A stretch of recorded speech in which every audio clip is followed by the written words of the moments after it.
Yeah. Yeah. No, it's there. It's there.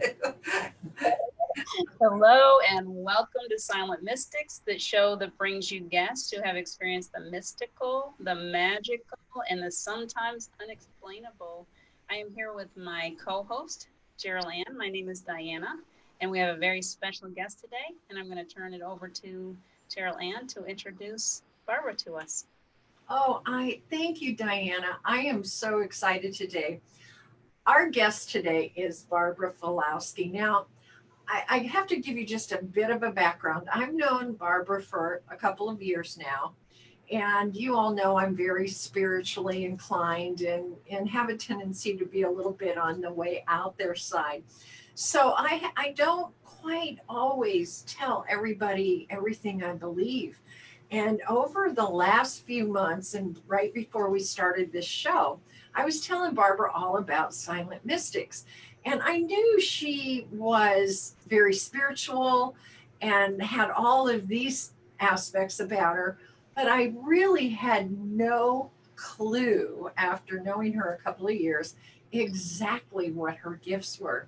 So I have to tell you, I was so pleasantly surprised. So now when I'm around her, I can never shut up because I want to ask her all these questions. And she so graciously agreed to come on here today and talk to all of you as well as us about what her gifts are. Barbara is she's retired, but she is the founder of Barbara Falowski Funeral and Cremation Services down in Fort Lauderdale, Florida. And her husband Steve retired recently and moved up here to North Central Florida. So, Barbara, welcome. Thank you. Thank you both so much for inviting me. What an opportunity. This is mystical. Yes.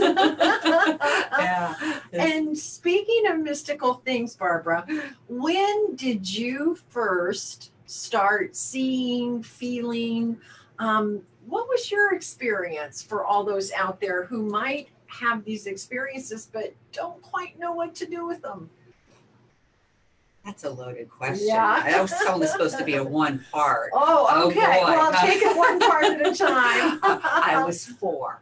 I was Okay. 4 years old when I first had my first experiences, and it was very strange as a child and not knowing, So, what was the second part? So you got to dose me just in Okay, small so pieces. just how did that come about? How did that, I mean, okay, so you're 4 years old. Were Mhm. you seeing spirit? What Mhm. what exactly was happening to you? We had moved into a new home. We were always moving, and we moved into this one house in New York, and this house was just you know how when well not not everybody, but for me, when you moved into, and this house just had this energy that just was not suiting me. I just didn't like it, and it just set off in me, especially in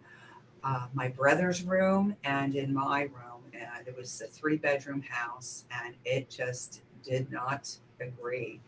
And I would hear noises, I would feel the cold energy or breezes, and at night I would just feel things, hear things, and I could hear the noises, and it was a wacky time for my family as well.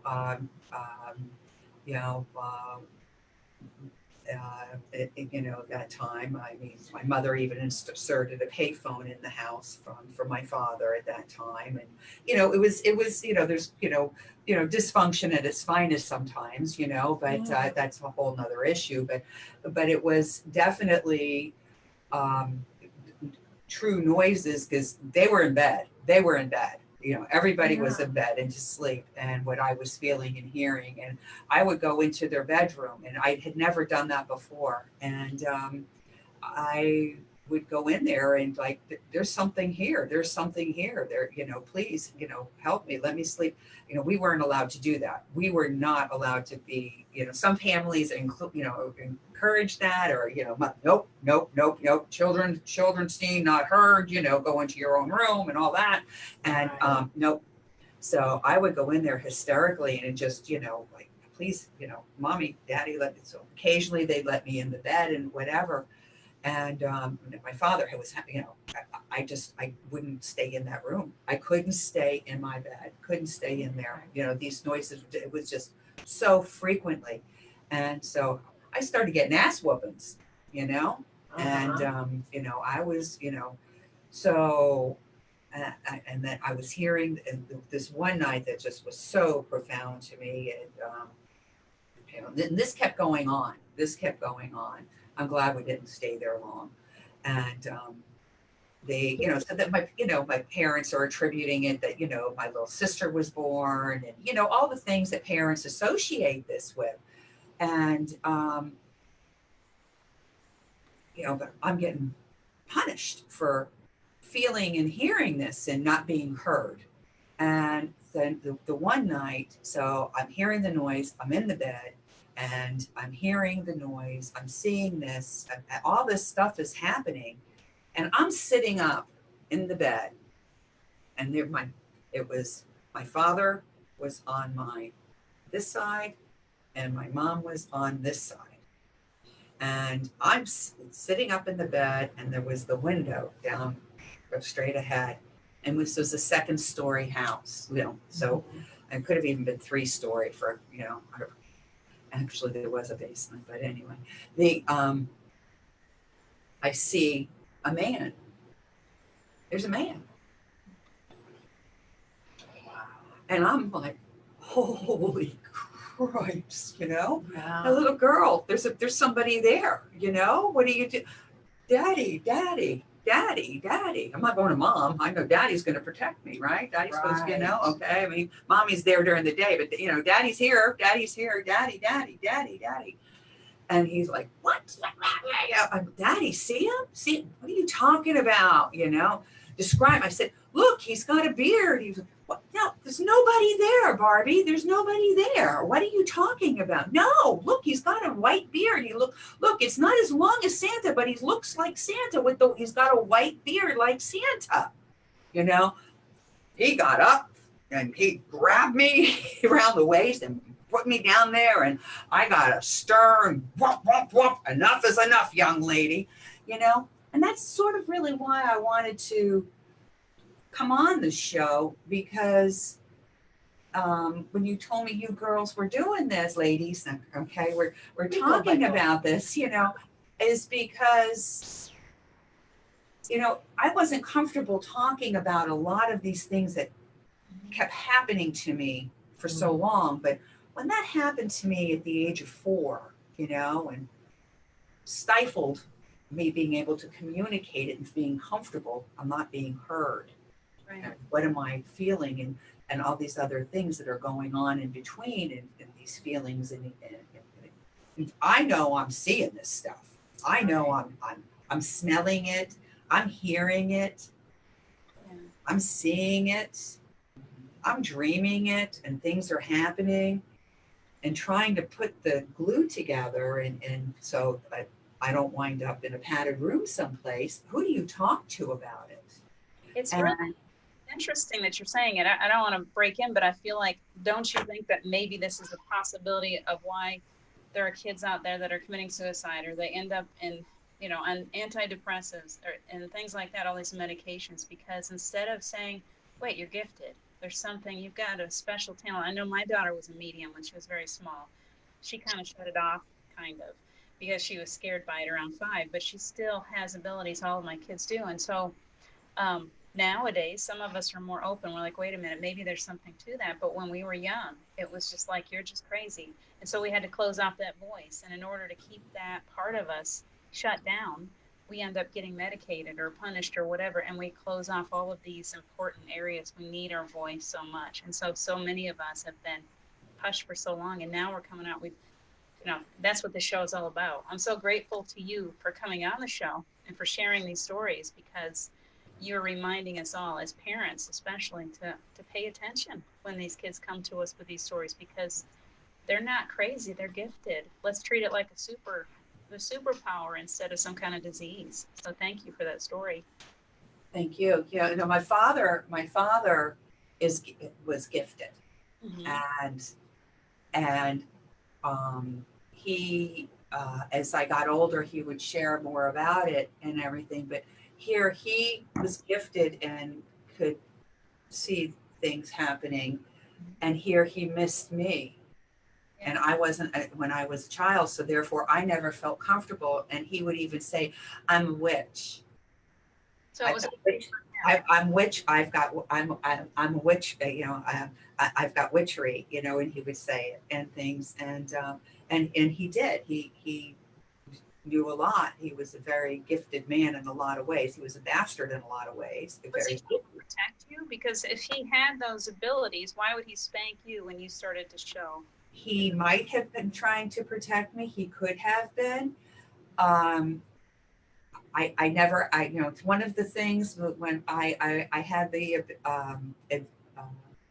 being with him privately for the last 2, 3 months of his life, taking care of him up in the mountains. And that's something that's we talked about a lot of things and I did not discuss with him, but I know that he will divulge himself to me and let me know. So he has divulged in other ways. So um, but because maybe nobody helped him, you know, I mean, the times have changed, but that's why getting back to not being heard, you know, and that's why I'm also a recovering alcoholic. And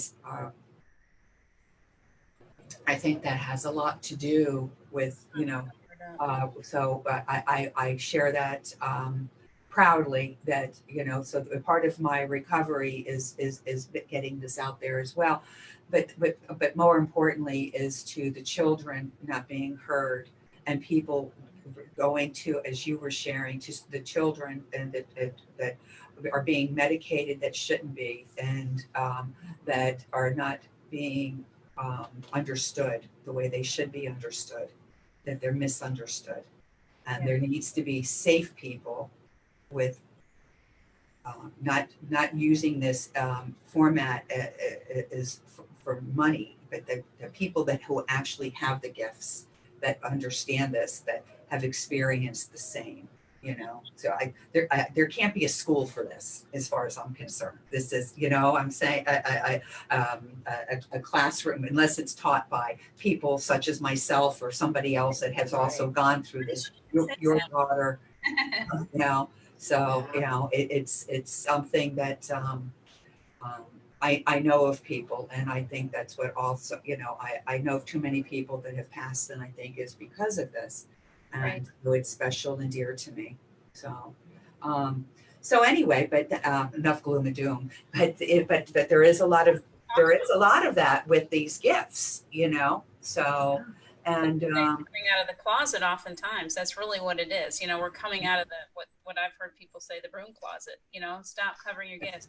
We have so much racism. We have all these things going on in the world, and there's been oppression in so many ways. And obviously, those of us who are gifted who for eons, you know, you stood the chance of dying, of being yes, you know taken out because of your. right, tied to a stake, burned. Here we are. Exactly. Well, and that's what some of our comments are. You know, one in particular, Carol says, and you know, maybe he was afraid to acknowledge the gifts in himself. When you think about it, how many years ago, how many decades was that ago? And back then, I mean, even today, I was at a gathering and I happened to mention a friend of ours, Erin, who channels animals that have passed, and I that. saw her. And some people listened to me and went, "Oh, that's cool." And some people looked at me like I was just crazy. And so even today, in this day and age, when there's UFOs and there's all of this phenomenon going on, people still will.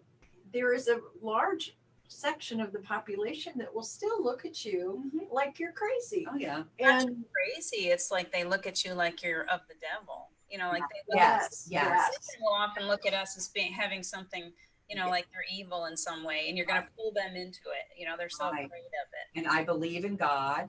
I believe that I believe in Jesus. I believe in all of the religions. I believe that believe in good, the good of man. I believe in the spirit people, the angels, the saints. I believe in the angels, the spirits, the wind, the moon, the stars.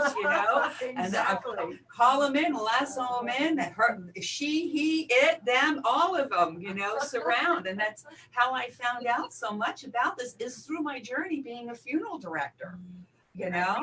Oh my gosh. More about that. I'd love to hear more of your yeah, I have goosebumps. I love listening to these stories. So you can only imagine me finding her here in the middle of nowhere.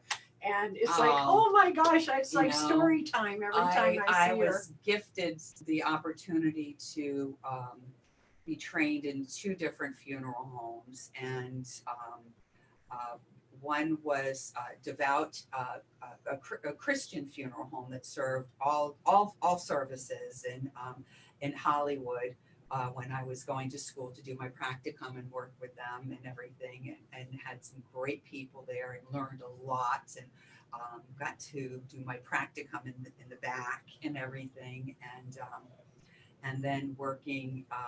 Doing my internship at a Jewish funeral home. So it was neat. I had such great teachers.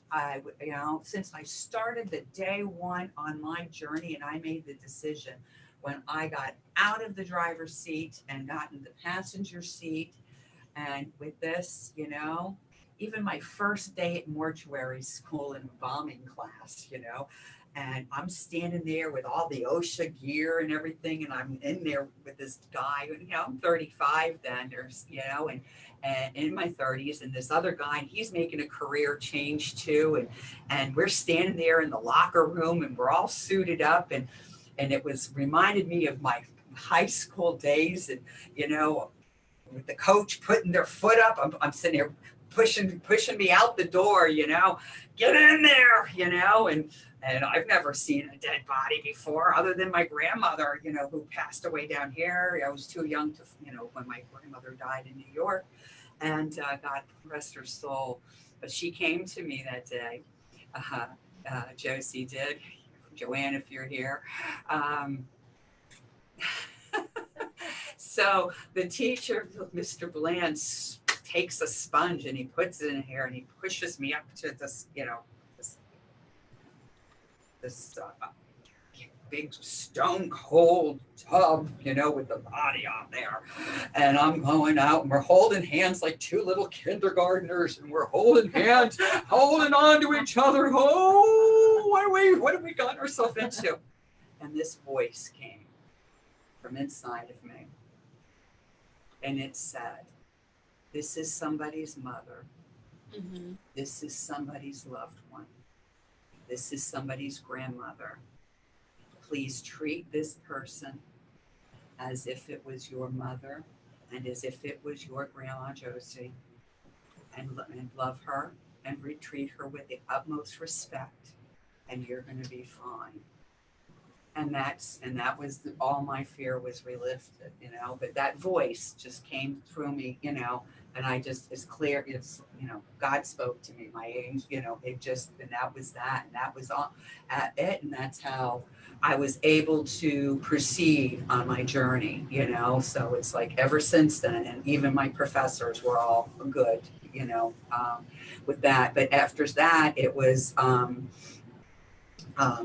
like, just the stories, and there's so many. I can't. I'm closing my eyes trying to recall just the ones that really stand out. But there's so many. It was such a gift and such a blessing, and they come around. I had this one of the. They're so emotional, some of them. They're so emotional. They're such gifts. There was a set of twins that came through. And one of them was not healthy at all. And he passed. And so one of the chaplain, she's the one that I spoke to, that helped me break out and be able to talk about my gifts and what I see and other experiences that I'll get into. But we all happened to be at a little jazz fest or something and everything. So we left that, and he had made his transition. I prefer to call things people make their transition. So he had made the transition, and being able to remove him from the home and be there and being able to feel his presence and being able to, and for him to make his brother feel better and everything, and feel that energy, and with the protection of the angels and the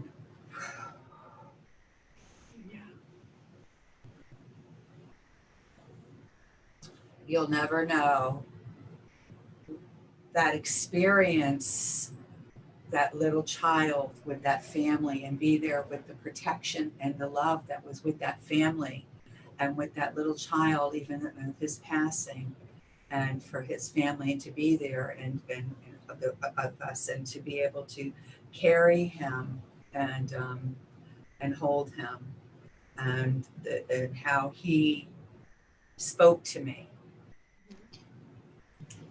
changed my life. See, they're just, it's funny because talking about getting ready for this is, I told you when I got here, I said, this has been very emotional preparing for this. It's brought up all of these, memories and even, all these other areas too. It's like, wow, I mean, it's very emotional. It's very emotional. It's an honor, really. I mean, oh, what a gift. When the fact that you've taken on this, because you kind of touched me too, because I lost my husband a few years ago. So when you started talking about honoring the body and treating it as if it was a loved one, that choked me up. But it's in the process of dying, when we're able to be there, there's this sense of, it's almost, the only way that I can put it, it was almost like the birthing process in reverse. It was like being there and being like feeling, not wanting to lose that physical person, yet somehow it felt like such a gift to be able to be there. And so you, after the fact, you're taking this body that no longer has, the spirit is obviously gone, and yet there's still a respect. I'm touched by your stories because because no matter, I can sit there and say, well, it was just a shell after that. It wasn't really him. And yet when they came and took him away, the thought that there would be someone like you there to honor and respect. And I know all of us who have lost someone, to honor and respect, and to understand the spiritual connection to that body, that, you're hearing them. They're able to communicate with you. Sometimes you might be the last one that they've got a communication they're passing through to you on the way to wherever they're going. And so you give me goosebumps listening to you. It's emotional. It really is. And that's how I describe it. And, I would talk to so many family members before their loved one passes away, and I describe it to them. And that's it, is being able to be there at the end is just as beautiful if they've had the gift of ever being present for being there for the gift of life. And if not for themselves, being even for the birth of being there to witness it with a family member or a friend or anything, or even our four-leggeds, so for people, so it's just, but being there at the end and to see that, and all of that pain is released and everything else.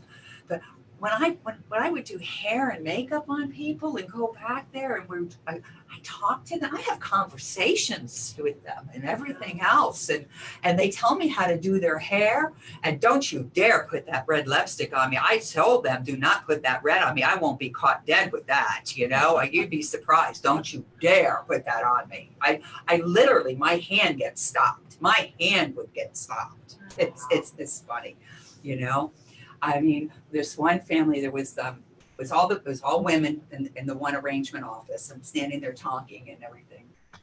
And all of a sudden they were talking and they didn't believe something I said to them. And it just came out of nowhere. It just came out of, like I said, I don't hear a voice. I don't hear like a man's voice or this or that. I just get this information. So, so they're sharing this, they're looking for this information, and and all of a sudden it just comes to me, blah, blah, blah. And I go, blah, blah, blah. So I just regurgitate this, and they look at me like, huh? How would you know that? And then all of a sudden, I get this information only they would know. And and they look at me like, how the F do you know that? How in God's name do you know that? That was only between the two daughters and him. Wow. Yeah. Mom knew nothing about this, and the two daughters were like blown away, and they knew it was for real. And like, how did you? I said, don't kill the messenger. Okay, yeah. Don't kill the messenger. It's just like this kind of stuff, you know. Don't know. She doesn't. The pink dress is in the back of the closet. It's labeled. It's tagged. It's in the back. You know, this stuff just comes to me, and I tell them. They go there. It's labeled. It's in the back. It's this. You know, they want this dress. They want this suit. You know, things. Information's in the Bible. They moved the Bible from here. It's now in the closet. You know that. You know, it's like, how do you know that stuff? It just comes to me. It's like a knowingness. They just. Yeah. I'm just. I won't. Yeah. I unexplained. Now, I'm curious. Have you met other funeral home directors or people that work in funeral homes that have these gifts? I mean, you've got to go to conventions or I stay away things. from those. Okay, so I have you ever met anyone? I've talked to a couple of people and everything. I really I stay to myself. Okay. I would go to some convention. I talked to a couple of people. I really, I'm not your normal funeral director. I'm glad. I wish they were all like I you. didn't start up the normal way. I didn't do all the pies and charts and graphs and everything. I just said, I think I'll be a funeral director today, and that's what I did. And then I think I'll open. You know, I was working for this corporation, and I had to go to work for my husband and I, and for our business, and I'm like, I really miss what I'm doing. Because when we had just bought this building, we're renovating it and everything, and Steve said, well, open up here. And I said, really? You'd let me do that? And he goes, yeah, why not? I ever thought if I ever did 100 cases a year, that would be the cat's meow, cat's pajamas. And before you know it, it just grew and grew and grew. And I just never did cookie cutter funerals. We never did that. And I was blessed by a lot of beautiful people to work with. And, we did a lot of saging, and I wish that I had had an experience like that. I mean, I don't think that I had a bad experience. I just feel as if I wish more people like you would go into that profession, although you probably wouldn't be well received by everyone. But in the position that I was in, I felt like I would have loved it. I would have loved it if someone like you. I have a question. I don't know if this is a really suitable question. I don't know. This may be hard for people. It's hard for me because it's what keeps going through my head, and I need to ask it. It's important to me. What happens? You talk about them, certain lip colors and things like that. Steve did not want to be. His idea of, we didn't talk much. He died very suddenly. It was only 6 weeks of a cancer, so we didn't really have a lot of time to talk about what he wanted. I remember one day I just said, okay, if it were me to go first, I would like to be cremated, and I would like my ashes taken up into the mountains. And he just looked at me and said, yes, that's what I would like too. That was probably 3 weeks before he died. When he died, I was there with him in the dying process. As soon as he died, I left the room. When I came back to do something, I saw him laying there, and it wasn't him anymore, and I couldn't. They asked me to come and sit with him, and I couldn't do it because I couldn't see him anymore. His spirit was gone, and it was just and he had taken that way of looking at it from Star Trek, of course, because he loves Star Trek. He said the body is an empty shell treated as such.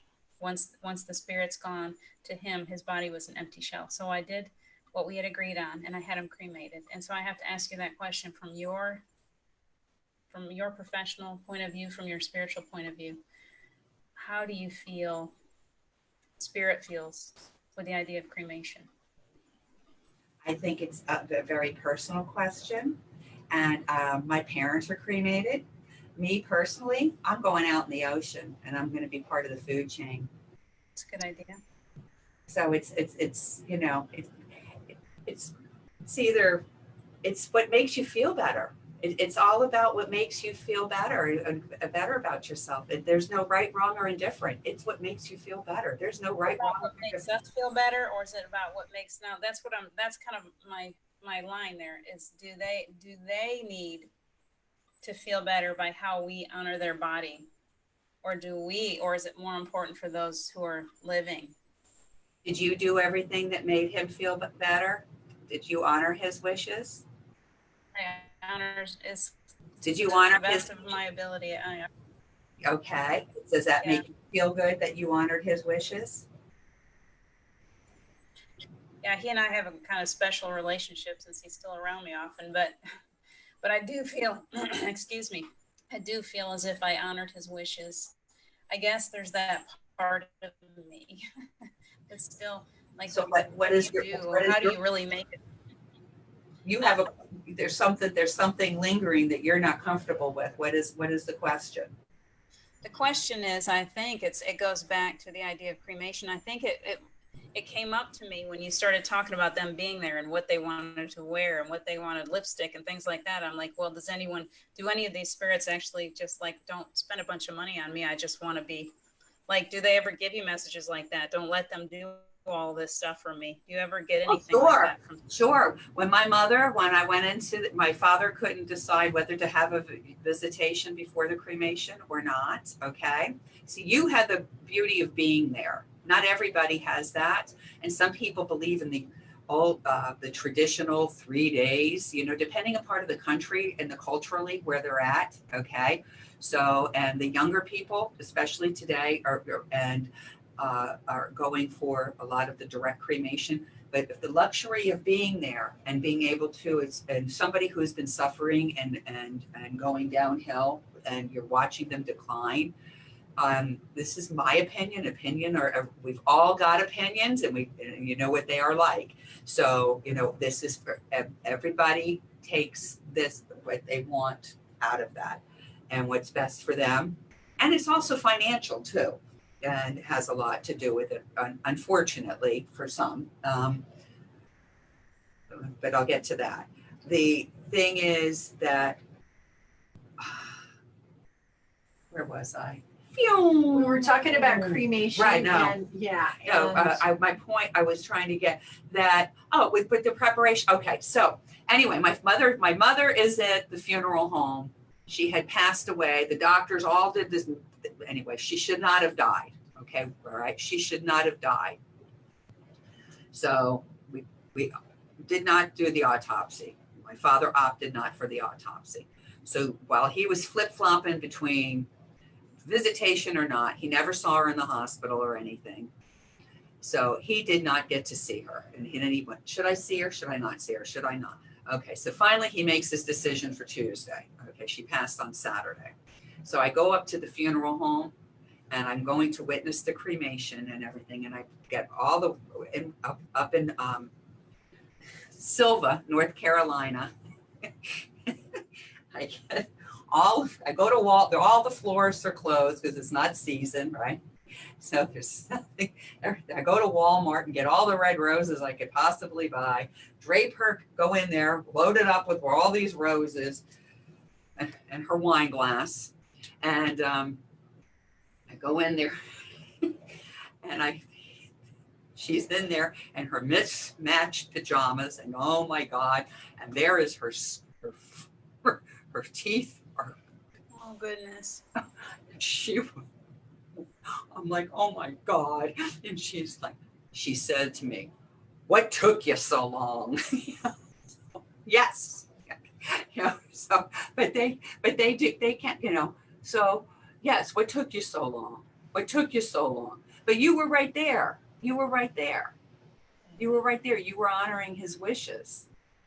So you honored his wishes. You were right there. You did everything he wanted to do. Yes, her body was disheveled, but she was still lingering there. She wanted to move on. So you honored, you got through everything, Mhm. you know? I believe that sometimes if you let somebody, and I have one of my stories is about that, you know, you did immediately what needed to be done. He didn't stay. He didn't linger. That's the difference. He Right. wasn't there watching his Right. body get cremated. He wasn't a Right. part. He wouldn't have been in your, you know, My and mother waited for me before she left, right. and then I felt her leave. See, that actually helps me. I think there's that part of us that always, when we have a loved one cremated, we always feel like, my gosh, you know, what if they, you know, can you imagine watching your body be cremated? There's a painful part. My grandmother was also cremated, and I remember thinking, okay, it's going to be okay. You know, she's gone. And then I woke up in a panic the morning that they were going to cremate her. I just absolutely panic state. This woman that I love so much, this person that held me and read stories to me, and I loved her hands so much. And the thought of her being burned up like that, it was just so traumatic to me. So I think I do have, like, this is what I want for myself. And at the same time, there's we all have to acknowledge the fact that it's difficult to agree to let them be cremated, you know. Well, not to be morbid, but it's like we go in the ground, okay, and we stay there for years, or we go there. It's like we just get there a little quicker. That's all. Yeah. Just get you there a little quicker. That's all. There's still that emotional attachment to that body, you know. Yeah. What No matter what, we you can know, rationalize it all we want to, but there's still an emotional attachment to her or to him or to whoever we do that to, that we're like, you know. I can't remember her name. She's an author. She did Eat, Pray, Love. And I saw her on Oprah Winfrey recently, and she was talking about her girlfriend who had died from cancer. And she honored her. They actually, I think they got wine and they went to the cremation, and they were there watching her. And what an honor it was for them to be there at the cremation, that it was actually a very sacred, emotional thing for them to actually follow through. It was to them, it was like what we do where we put people in the ground. That was the final step. So right, right. In Hebrew, that's called a mitzvah. It's the last mitzvah, you know, and you know, a lot of culturals going and doing that, and the Hindus do that. It's the most beautiful ritual in what they do, and everything else. And so, I mean, there's culturally, and it's just what our country is done. In England, they follow it through. You have the service, they pull back the curtain, and that's it. So, but we're diverting from, you know, the show. I think it might be, you know, going a little too But much. I do think it's interesting because there's a lot of comments really? here. Yeah, there's a lot of comments on people that maybe didn't follow. Like Carol, she said, you know, her husband wanted to be cremated, but she bowed to the pressure of the family and did a burial instead. And so I think there are a lot of questions about what does happen when our loved ones pass over. I mean, if we don't follow exactly what they wanted us to do, is there some, you know, blowback from that? Is there, like your mother, she hung out until you got there to fix the wrong of putting her teeth in and making sure that she was taken care of properly. Steve, he didn't stick around because she did immediately do whatever happened. So I think that's one of the biggest things, and that's what I was really excited too about having you on, is that we have, even those of us who are on a spiritual path or whatever. For example, the other night we just recently lost a friend, and her husband stopped by here earlier in the day to let us know that she had passed and that they were doing a memorial. Well, I happened to be texting with Diana about something else, and I was sitting here, it was about 10:30 at night. And all of a sudden, there was this smell, because I smell, and it was like baby powder. And I mean, it choked me. You know how, like, if you breathe in talcum powder, it gets in your throat and you start coughing and choking. And we're talking, and all of a sudden, I went, I got somebody here with some baby powder. She goes, well, you know, who do you, I said, older lady, I knew that. She said it was someone older, and she said, through all of these text messages, we finally came to she said, did someone in your neighborhood pass? And I said, not that I know of. And I wasn't even thinking about this friend at the time. And all of a sudden it hit me. I said, I just recently had a friend pass, and she died in her sleep of an aneurysm. And Lucky her. from with Diana and I, what we came to was that she didn't know she had died. I know. And she was so lost and so confused. Mm-hmm. And of course, no one could hear her or see her. And so she obviously just thought of me because her husband had been here earlier in the day. And I do have a reputation for being kind of out there, in that there really isn't anything that I don't believe in. And so between Diana, thank heavens, I was texting her, I got to talk to her and tell her that she had had an aneurysm and that she was in fact dead, and that we brought in Archangel Michael and her Steve, who had passed, Right. and they came and they got her and they took her into the light. That's wonderful. And so, and there's so many of these that people just, they don't really know. I mean, we have belief systems, or you might smell them or feel them around you, but I think many of us have these questions after we lose our loved ones and they transition. Did I do the right thing? Did I honor them the way I should have? My question always was, if I have my body cremated, am I going to feel it? I know that doesn't sound, being a spiritual person, I'm not in my body anymore, but I think it speaks to what Diana said. There's this little thought in the back of our mind, which, how can it be really any worse than laying in a box in the ground and decaying? That's why I'm going to the ocean. Yeah. So, Sounds nice. yeah. But to answer Carol's question, I feel that, and again, I'm not a professional, I'm not a psychiatrist or anything, but I do have a little bit of insight of what people have gone through. I have to believe that he understood of the pressure of families, and I have seen wonderful families and understand to those pressures, and that and their beliefs and what goes on, and that he definitely understood. But there again, I go on another tangent, and this is why it is so important for everybody to have in their wills expressed to the letter what your wishes are to be buried, cremated, or what, so nobody can go against it. So that way your wishes are carried out. So I'm not saying to go out and run out and buy prearrangements, but it is to be in your will stated that you wish to be cremated, buried, burial at sea. I want to be full body buried, not cremated, and so, but to what your wishes are, so that way nobody can overturn that. No niece, no stepchild, no, man on the moon, so that nobody can change that on you.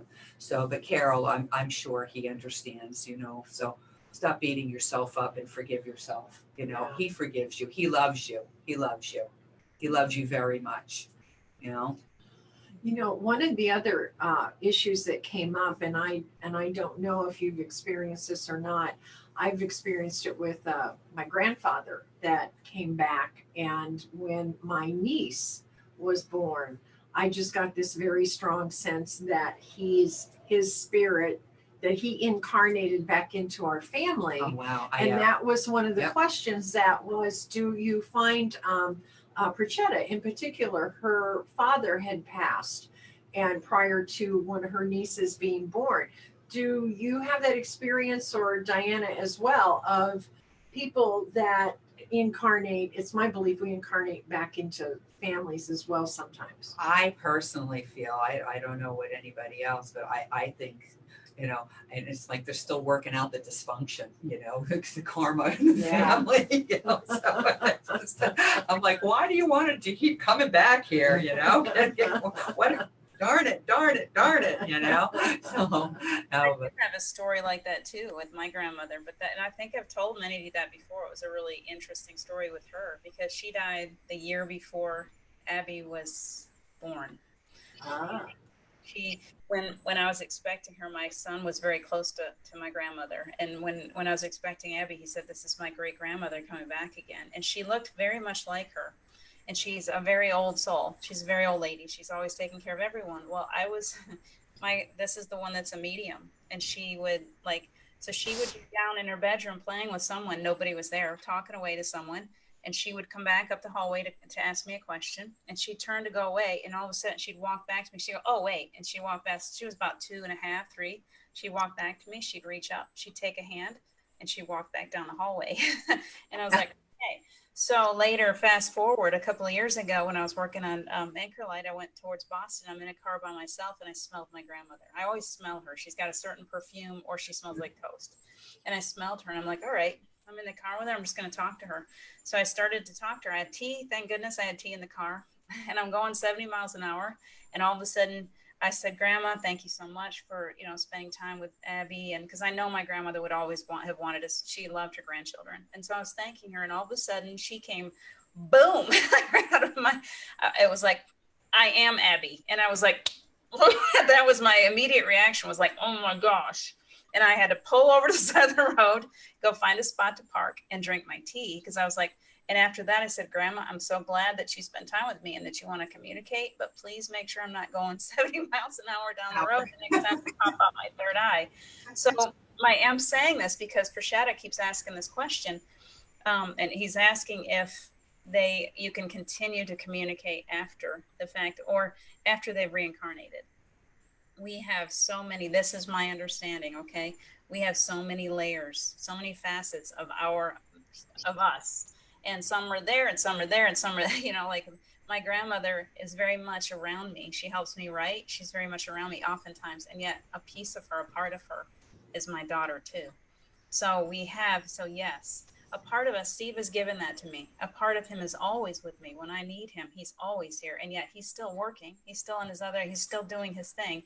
There is no time. There's no control. Like they don't have the controls. We just can't fathom it with this little bitty brain, but they really do. They really do. A piece of them remains close to loved ones in every lifetime.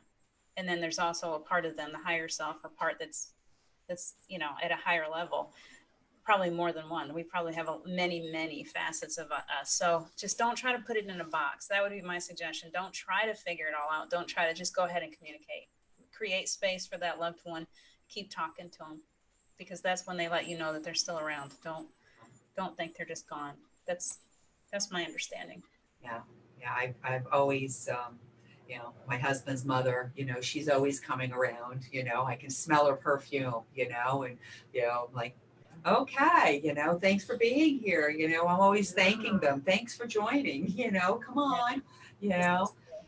So, but it's like with another funeral home story. We had this one case. This poor family. They're trying to get dad back to Italy. And this was when they won, or the World Cup was going on, right? And they were in the World Cup. And I don't know, what is it, 8 years ago now, 10 years ago, whatever. And well, they won the World Cup. So we're trying to get into this little village in Italy. Everything is shut down. They needed all these documents from the little local registrar with the police, right? Nobody's answering for anything. Nobody's working. Nothing. This poor gentleman just sat, who was staying here, just we couldn't get him home, right? Couldn't get him home, and he wanted out of 6th Street. I'm telling you, he wanted to go. He wanted his wine and cheese. He didn't like what was being served at our place, So wow. It was too funny, So it's just they make themselves known, just like this woman, returning back to Guyana. Well, there's two Kianas. There's two sides, and everything else, and trying okay. to, and I think it was Guyana. Some countries spelled like that. There's two. Anyway, they're come to find out. So, anyway, this poor woman and trying to get the family to get the money to go back over to in Africa. It's like $12,000, 15,000. Wow. Oh, it's a lot of money, and so she was there for like 6-8 weeks or something, and So did she hang with the body the whole time? she hung. She hung. She hung. Wow. She hung. So I just want to say, finally, it's like, she started making some ruckus. She started making some ruckus and turmoil in the office, Oh. Oh yeah. So, Wow. we wind up doing like little prayer circles at the office and everything. Okay. And we do saging and everything else. It's like, okay, it's time for you to move. You're starting to make some trouble here. You need to, it's like an hour after they're gone, we'll sage, so, and everything else. And we do prayers and everything else. So it's really funny. But I do have to just say that I'm truly blessed, and Liz that took over the funeral home, the staff, it's still the same staff, that the traditions still go on, and the same love and dignity and respect. I'm so blessed with that. Yeah. You can walk in and it's like I'm not even there. I mean, like I haven't left. I'm still in the back. They would keep me in the back, as well. My office was in the back as well. But they still go on in the stories. It's still beautiful. So. If there was something, because I tell you, there's a lot of people here that, and by the way, Perchetta said thanks. It was so beautifully explained about our loved ones passing. And that's the other thing that's going on, but I'll say that in a minute. A lot of people want some peace of mind, and I know that sometimes they get it from their funeral home director or the people that take care of their loved ones.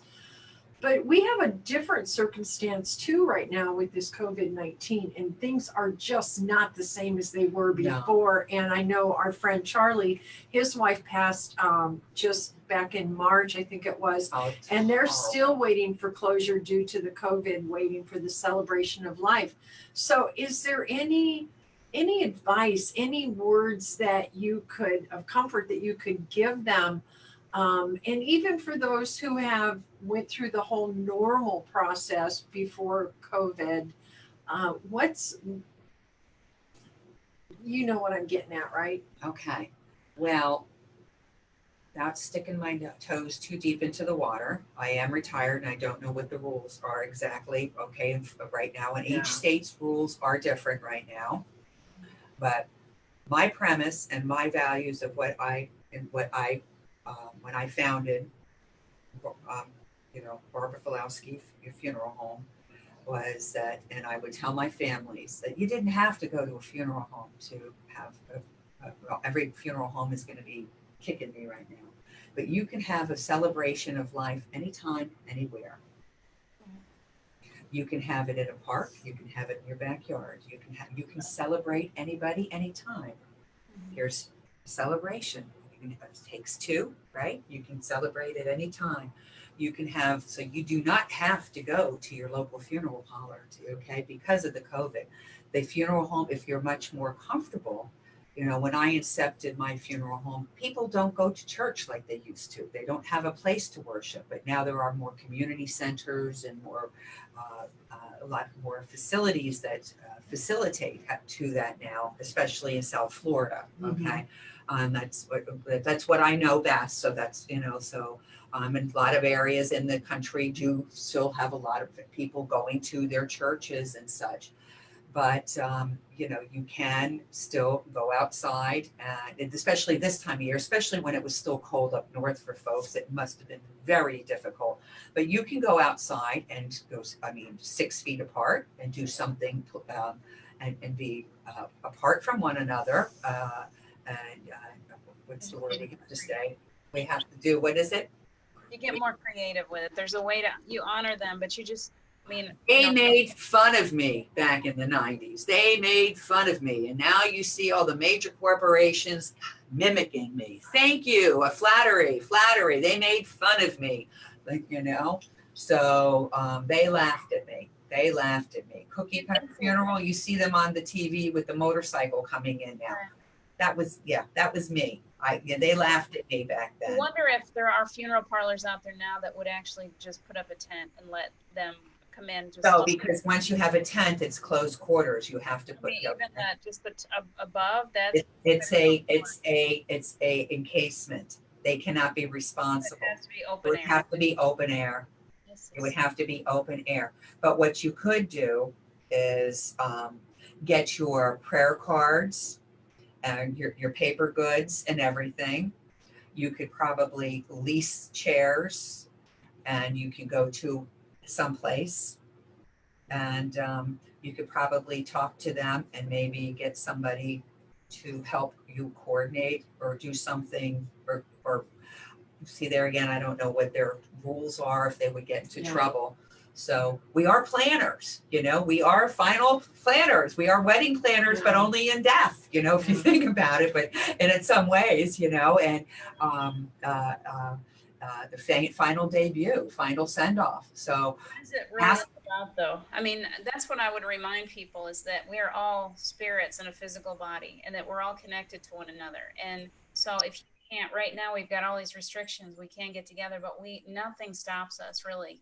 And nothing stops you from being close to that spirit, the person that was lost. It's only your disbelief, or you're feeling like, well, I'm so disconnected. They're still so close. They're right where you are. You don't need to wait until you can. Someday you'll get the chance to have a big gathering again. It'll happen. But in the meantime, what can you do? Get more creative and spend time with one another, realizing that they're still so close. Well, remember the funeralization, I call it the funeralizing. The funeralization process is for the living. It's not for the dead. They've moved on. Okay, it's for us. It's for closure for us, and it's like a Band-Aid that you start to heal, and the wound isn't healing. So, and they know that it's like when that bandage is starting. That's how I describe it. And it's gross, but I know it's all I can do. Is I'm a picture person, so it's like when that Band-Aid is sticking to that wound, and that Band-Aid's going to get ripped off. And it's going to hurt and sting and be a real bad son of a gun when it gets stung with water again.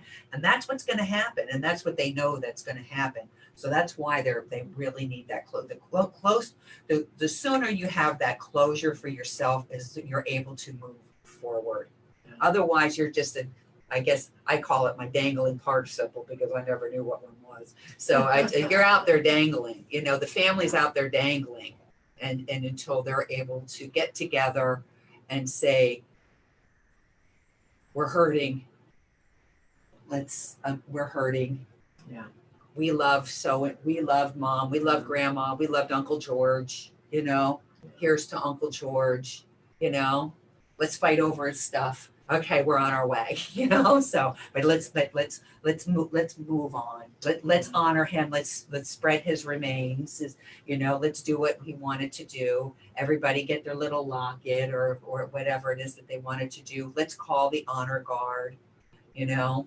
So yeah, and so now they're kind of in that wait period, but also I think it's comforting for them to know. I know there's several here that have recently lost loved ones, that their loved ones are more than likely still around to comfort them. Mm-hmm. Did you get those messages? I know we're getting close to being out of time, but did you get those messages? I know Steve is with Diana all the time, and they're working together. They have Forever After That, a show together now. But for those who aren't as gifted or have those gifts that you have, I guess sometimes they just want to know that their family is still with them until they feel that their loved one is able to kind of move forward on their own. Does that happen? I think that they're with us no matter when, after they've moved on. Just like you have done, with your Steve. Yeah, we want to like everybody. everybody's different. Yeah. But they what I would say is, if you're not gifted enough to, if, that sounds bad, if you don't have that gift, you can't hear them, you can't see them, you can still honor them by creating space for them. And that's what I told. I didn't really, I could feel him, like he would just wrap himself around me pretty quickly, but didn't see him. I didn't, like, it took me some time to really sit down and work to get my vibration up high enough. But um there was this there's this need for people to understand that they don't have to just suddenly, you can continue to create space for them. What hurts the most is Absolutely. suddenly their clothes are there, their shoes are there, and there's nobody there. Well, take the dog for a walk and ask them to go with you. Go someplace, go to the park, say, hey, would you take a walk with me? Go Sit for a at ride. a place at the table. Just continue to create space for them, and then pay attention, because that butterfly going by, well, oh, even if it's Oh, not them, if you think it's them, if you allow yourself to believe that they can come in butterfly, or that they can send butterflies or the cardinal or the rainbows, it allows, absolutely. it allows you to heal, because then you realize life continues. It never Oh, really, we're going back, that form that you return to is really what you really are. You're just returning to that form, and you're oh, like a superhero then. You're not held down by the physical anymore. Of course you can send butterflies. oh, oh, you're so spot on. You're so spot on that, and that for me anyway, and like you're so right, and some people are very, that's just it, it's for those, it's for like anything, those who want it, it's there. If you're receptive to it, if you think that this is, if it's for you, create it and it will come. Just build it, it will come. It will come. It's just like the girl, build it, it will come. Put out a spot. You see that butterfly out there, it's like, oh, I wonder if that's George. Oh, is that so? I believe it is. That's why I love where we're living. I'm putting out plants left and right so they come, and putting out bird food, and then I'm putting out things so the snakes don't come to eat, so it's like, so I've got this whole thing going. You're gonna love this. Carol, who you said you talked to about, or she Yes, couldn't, yes. she said, have to laugh. A bird just landed next to me and gave me the look. Probably Bill. There you go. Yeah. See? Just Believe. There you go. Yeah. That is so awesome. Yeah, just find a way, because they really can't, they're only in love. The only vibration on the other side is love. So when you spend all your time in that lower grief and sadness and all that, no, you can't, you won't experience how much they love you still. So do what you can, whether it's meditating, whether it's praying, whatever you got to do what you can to continue to make space for them, and to get yourself back into that space of love for them, so that they can show you that they're still there. You have to really make it's work. If people are like, oh, she's still got Steve around her, she's something special. No, I sat on my floor 2 to 3 hours a day for a very long time, until I learned how to get my vibration up there, where I could really kind of communicate better with him. They're always there. They're just up here. And if you're down here, if your vibration is way down here, you can't experience them. So you got to really work at it, and don't think it's easy. I didn't want to be alive at first. I was just gone. My heart was ripping in half, and at the time I was like, I don't know how I can live through this. If anybody could have died from a broken heart, it would have been me, because it felt like it was being ripped in half. So you work at it. You don't give up on them. You allow them to be a part of your life. And when you do that and you make space for them, they will bless you by showing you, even if it's just one or two things every now and then, they'll let you know that, yeah, I'm still around. I'm okay. I'm okay. And that's really the biggest thing, is I love you and I'm okay. That's what we all want to hear. They're okay. They're more than okay. The grieving process, from what I've learned from my family's coming back and sharing with me and everything, is, time takes time, and there isn't a right or a wrong way to heal, other than, not to destroy or hurt others and hurt yourself, but it take, some people get up next week and go back to work, and some people it takes 6 months or a year. It takes time. As long as you're putting one foot in front, it takes months to go brush your hair, it's just, but just little tiny steps, and to heal and to feel, and then there's always my next thing is, I tell all my friends and everybody, and I'm all constantly, you don't know what to do, dig a hole, bury a plant, put a hole, dig a hole, get rid of that energy, get angry, dig a hole. Anger is definitely a part of it, isn't it? Find a way, rip paper, whatever you got to do, yell at the wall, whatever you got to do, just work your way through it. But when you get to the other side, yes, it can be beautiful again. Right. Don't let anybody tell you how to feel, right? Right. Or how quickly, or how slow. No, how quickly. No. It's going to be your timetable completely, for sure. Thank you so much. I have to tell you, this went by fast, didn't it? Yeah, it did. I know. And look, I got all these notes. I didn't even have to tell you all this other nonsense. So wow.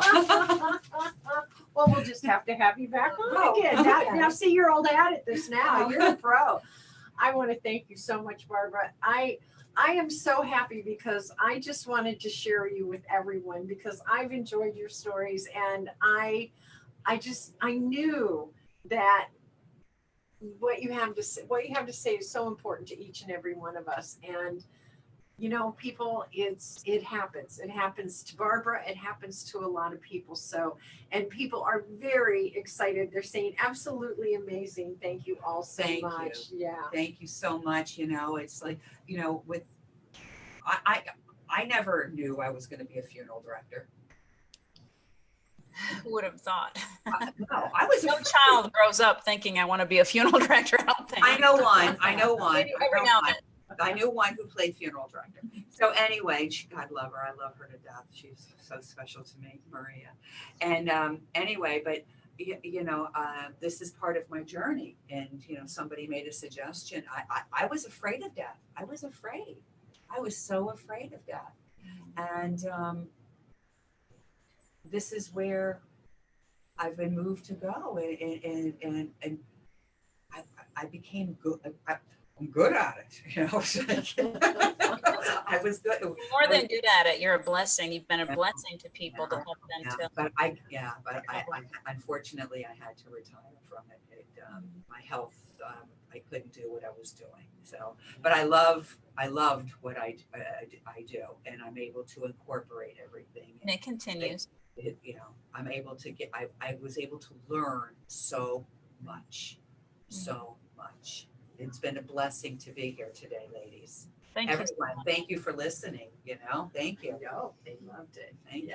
And a lot of questions were answered. So thank you. Thank you. Thank you so much. So we're going to close this out. I get to close it out tonight, Jeryl Anne. You told me you gave me permission. I'm dragging it out a little bit longer because I told you we could stay on as long as we wanted. You guys, thank you so much for joining us today. Barbara, it's been a blessing getting to know you on here. And so I'll tell you what, some of the things that you said helped me too. So I appreciate it greatly. Thank you so much, truly. We will be back next week. Sharon Rhea is going to be with us next Monday at 3:33. We're going to be talking about maybe some different things, even though we will have a comfy couch afterwards. If you're interested in sitting in on the discussion after the show at 3:30, well, the show's at 3:33. Discussion will be at 4:30-ish, something like that. If you want to sit in on a comfy couch, again, discussion for things that are happening, racial injustice, things like that. We will be doing that next week, but we may take a little bit of a different angle because this show is all about the mystical and the magical. And so let's see if Sharon has a few different kinds of stories for us this week that we can talk about. So I hope that you'll join us next week this time at 3:30. And then again at the discussion, let us know if you're interested in joining us for that. And I think that's all we got, Jeryl Anne. That's all I got. Anything else? That's it. Just check out Enlightened World Network and for all the wonderful programming. And don't forget, every morning at 9:30, join Diana at the playground. Bring your little girl or your little boy, whoever, and join her at the playground, and all the other programming on Enlightened World Network and in EWN, Enlightened Living. So thank you all. I've loved seeing your comments, and we are so grateful that you come and join us every Monday. And stick with us. We'll see you next Monday, and hopefully in between as well. So have a great weekend. I got to throw one more thing in there. I've got a very special guest on Forever After That this week. We all know. We all know and love him. The Batman himself will be joining me this week. It's his show. So we're going to have the Steve and Diana show this week. So anybody that's interested in hearing more about that story and maybe a few little surprises from the Steve, show up this Thursday at 7 p.m. Eastern Standard Time. We'll see what happens. I feel like I will be surprised. So let's see. I have no idea where it's going to go. Oh, look at her glow. I know. Look at you glow. He's still It's going to be Batman. a fun one. Look at you. Yeah. Yeah, he's wonderful. All right, guys. Everybody, Take thank good care. you. Thank you for joining us. Have a Thank great you, week. Diana. Thank you for inviting me. Thank you.